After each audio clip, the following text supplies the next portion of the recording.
Hi, I must apologize to you all for being late. I was driving here at 90 miles an hour. I couldn't find a parking place, and like all the experiences you've been through this morning also.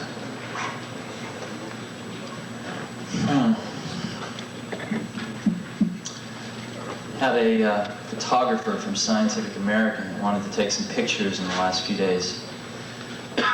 So we went over to a school. We thought they decided they wanted to take some pictures of someone from Apple in an educational setting using some computers, and we wandered over. It turns out there's a little booklet that is put out in Cupertino, and there's about 20 different schools with Apples, and we picked one out that had 6 Apple computers and wandered over there one afternoon. And this happened to be the afternoon that the 4th and 5th graders were going to be there. Once a week, 4th and 5th graders from this one school in a sort of an advanced learning program come over and use the Apple computers. And I had the most delightful conversation with some 4- and 5-year-olds. They probably know as much about the computer as I do, maybe more. And they're totally fluent in it, and they're very much at home in it, and they beat me in most of the games in it. And it was really quite an experience, because we always talk about all these things happening sort of at the intellectual, verbal level, but actually got a chance to see 20 students interacting with these computers on a one-on-one basis. And I couldn't help remembering my own school days when none of these things existed and we just get into trouble all the time. 11:30 at night, last night, a friend of mine, Bob Medcalf, calls me up, and he's got 3 German friends visiting from Germany, and they want to buy 20 to 30 apples a month for some god-awful, who knows what reason. And they want them in Germany, and they want to talk about buying them at 11:30 at night. You know, a guy in Nebraska is using an Apple computer to calculate soil samples to know what kind of fertilizer to put in the ground. It's an endless array of things that people are doing with this. Watch your mic. Oh, excuse me. The other one. The other one. Tier Right.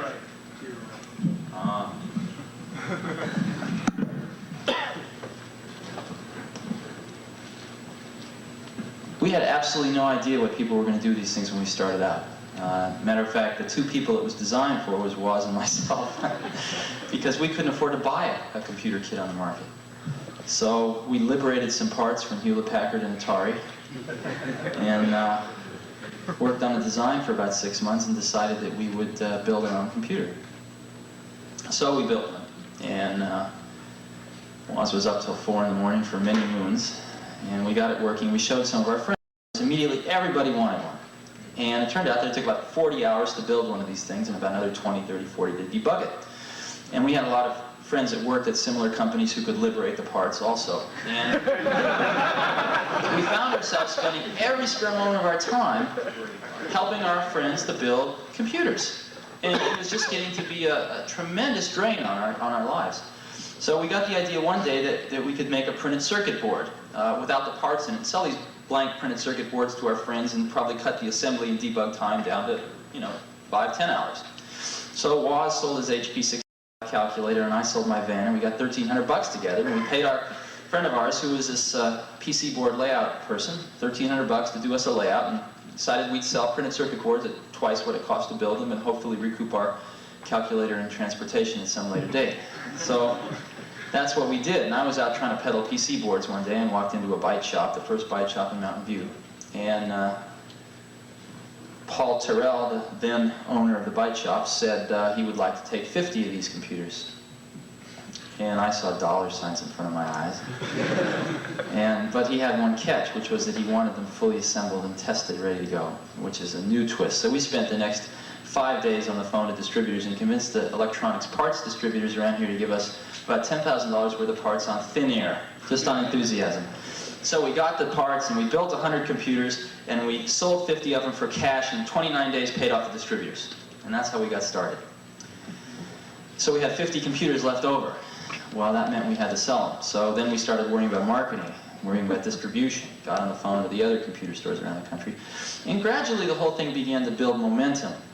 And at that point in time, we had some feeling that we were onto something. But the feeling is so different than the experience of actually seeing it happen right now. It's entirely different. And sometimes a lot of people ask, well, did you know it was going to mushroom into this? phenomenon. And you could say, yeah, you know, we planned it out, we had lead on a piece of paper. But it's different than the experience of seeing 500 people working at Apple Computer. It's very different than the experience of seeing a 5-year-old kid who really understands what the tool that he's got in front of him. And the best analogy I've ever heard is Scientific American, I think it was, did a study in the early 70s on the efficiency of locomotion. And what they did was for all different species of things on the planet, birds and cats and dogs and fish and man and goats and stuff, they measured how much energy does it take for a goat to get from here to there, right? Kilocalories per kilometer or something, I don't know what they measured it in. And they ranked them, they published a list, and the condor won. The condor took the least amount of energy to get from here to there. And man didn't do so well, came in with a rather unimpressive showing about a third of the way down the list. But fortunately, someone at Scientific American was insightful enough to test man with a bicycle. And man with a bicycle won, twice as good as the condor, all the way off the list. And what it showed was that man as a tool maker has the ability to make a tool to amplify an inherent ability that he has. And that's exactly what we're doing here. It's exactly what we're doing here. We're not making bicycles to be ridden between Palo Alto and San Francisco. Okay, we're making bicycles. And yes, certain bicycles have certain generic attributes, like in general 10 speeds are better to ride in mountains than 1 speeds and other things like that. But in general, what we're doing is we're building tools that amplify a human ability. Just like you could say that the Industrial Revolution was basically an amplification of a human ability, sweat, right? We amplified sweat, fractional horsepower motors, etc., etc. What we're working towards now is the ability to amplify another human ability. And we're just starting to get glimmerings of where it's going to go. As an example, how many of you use VisiCalc? Quite a few of you. At Apple, every secretary now has an Apple on his or her desk. And they're doing all their word processing on them. You got to give them credit for that, given the software that's out. And they're doing a tremendous amount of financial modeling on the thing. As an example, I have to keep a budget for about 40, 50 people. And by the 10th of every month, my secretary's got all the information from accounting, put it into the VisiCalc model, and given me the actuals versus forecast and all the variances and et cetera, et cetera. And we're asking what-if questions on a daily basis. I can say, her name's Pat, I can say, Pat, what happens if I hire 5 more people this month? You know, what's that going to do to the budget? An hour later, I know. It's incredible. And what's even more incredible is when you go talk to these 5th graders, because they're growing up with this thing. You know, it's new for myself. I didn't know anything about this stuff 15 years ago, 10 years ago. But these kids are growing up with it. I've seen some of the kids of people that work at Apple, I've seen go from being 1, 2 years old, where they push the return key. You know, they sit on their father's lap and mother's lap, and what their part is to push the return key, to actually know how to program in the last 4 years. It's remarkable. So, one of the things that Apple is going to try to do over the next 3 or 4 years is to further that goal. And the key area we're focusing on is the following. Right now, if you buy a computer system and you want to solve one of your problems, we immediately throw a big problem right in the middle of you and your problem, which is learning how to use the computer.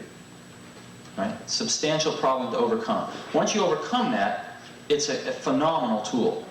But there is a barrier of having to overcome that problem. What we're trying to do, and I think there's a reasonable chance that Apple's going to make a real contribution to solving this problem in the next 36 months, is to remove that barrier so that someone can buy a computer system that knows nothing about it and directly attack their problem without learning how to program the computer. And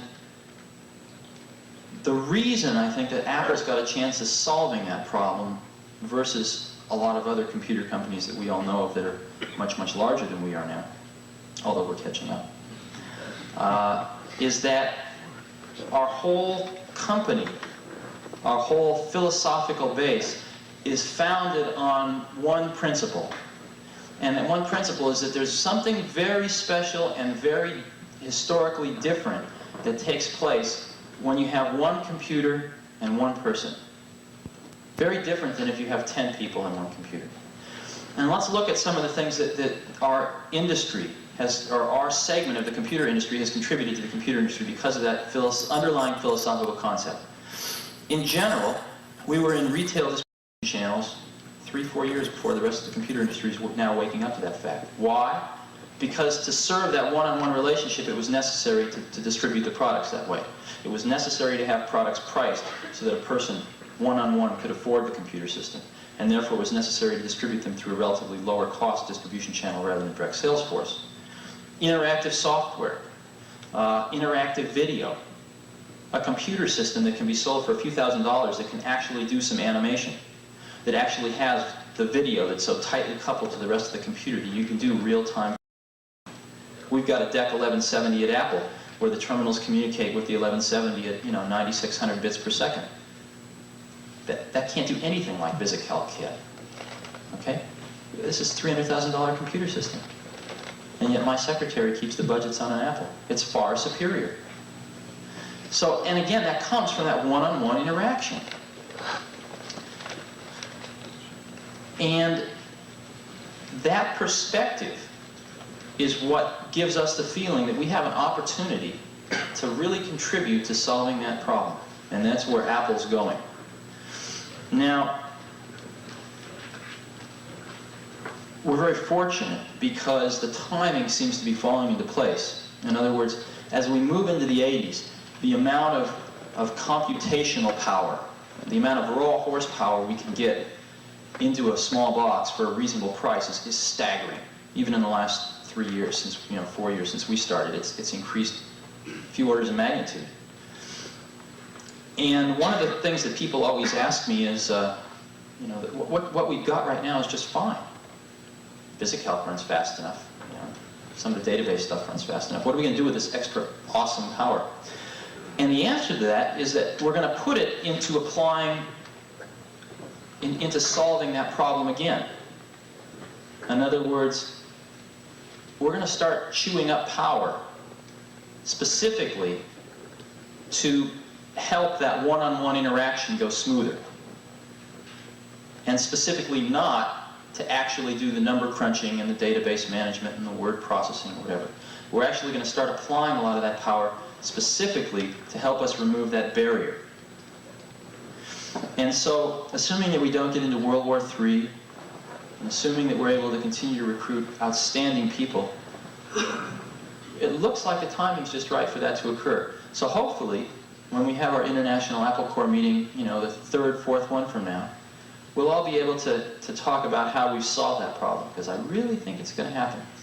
And I really think it's going to come out of an industry that 4 years ago didn't exist, that 3 years ago everyone said was a flash in the frying pan, and that I think right now a lot of people are starting to wake up. So thank you very much. Sure. There's a lot of stories to go around. How was the name developed?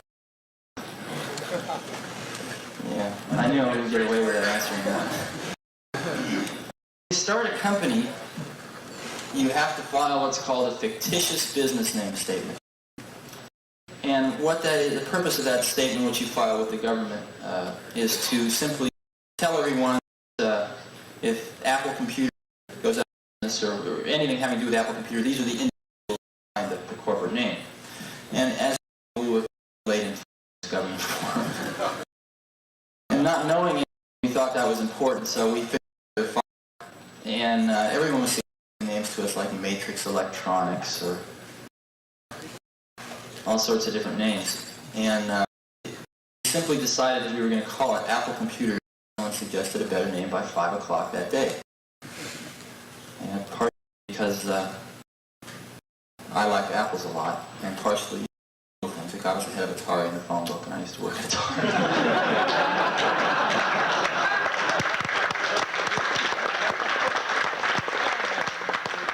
But we re-examined it on a regular basis, and we found that the juxtaposition of something that seemed to epitomize what we were going after, which was the simplicity and yet very refined sophistication. You've seen our first brochure, probably some of you have it. The title of it was "Simplicity is the Ultimate Sophistication." And that wasn't just a bullshit slogan. It actually was really what we've been striving for. And the apple seemed to symbolize that. So I think we're going to stick with it. Yeah. Yeah, getting back to what you're talking about your goals, about eliminating this barrier, of this obstacle in the computer there. We're talking about all this, basically, hardware power that's available inside that little box. What sort of things are you talking about that's going to translate that hardware power, the power that's inside there, into removing the obstacle of what's inside there on a more concrete level? Well, you're asking me to talk about future products, and I don't want to do that. But Hey, philosophically. philosophically,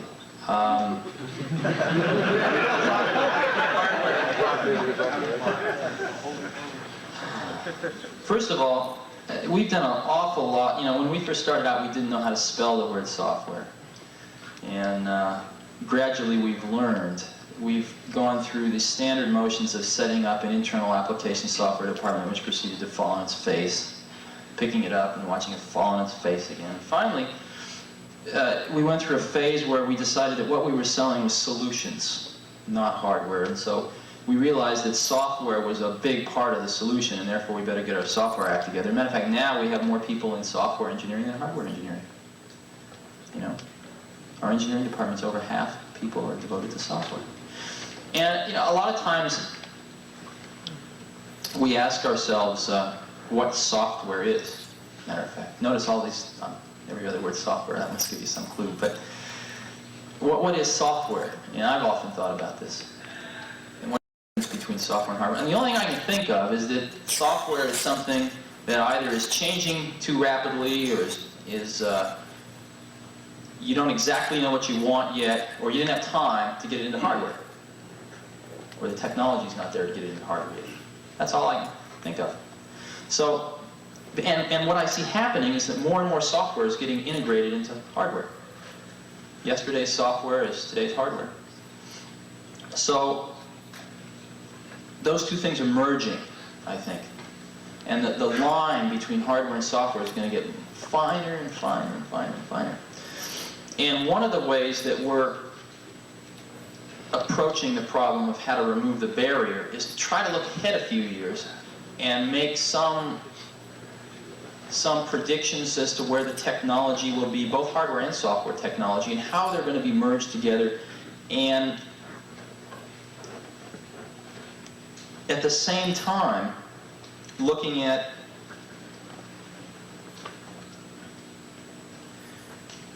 very carefully looking at the kinds of high-level tools that our customers are going to need, and trying to make those two point at the same target. And I know that's very vague, and I guess I really don't want to talk about it any more than that right now. Said a lot. So, yeah. There are a lot of us that have bought Apple IIs here, I'm sure, and that put a tremendous amount of money and effort into using them and planning on using them for many years to come. Sure. What does Apple have in mind for continuing support with Apple II? In other words, not dropping it like some other companies dropped it. Sure. This line and then start up with a new one, and everyone has to go and buy all the new things, or maybe they won't want to, or whatever. But Sure. what do you have in mind for the people who want to entertain at a level with? There's 3 or 4 different parts of that answer, and why don't I address each one, because I think it's a really important question. For some crazy reason in the universe, 2 people from Los Altos and Cupertino, California managed to want something that just so happened to be what about 1 million other people wanted.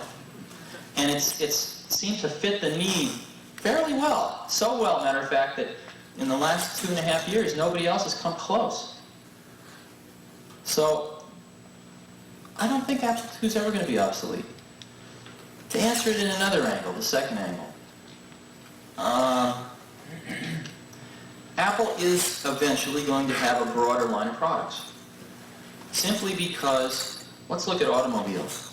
Compare a Volkswagen Rabbit and a dump truck and a Mercedes-Benz, let's say.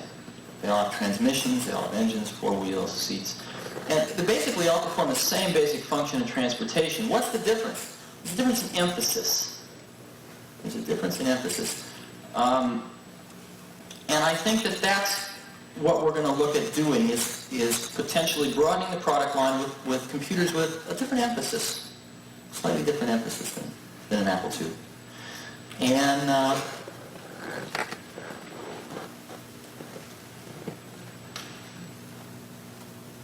I hope you're all pleased with the new products that we'll come out with over the years. But I don't think that many of you are going to actually feel like giving up your Apple IIs. I don't see that happening.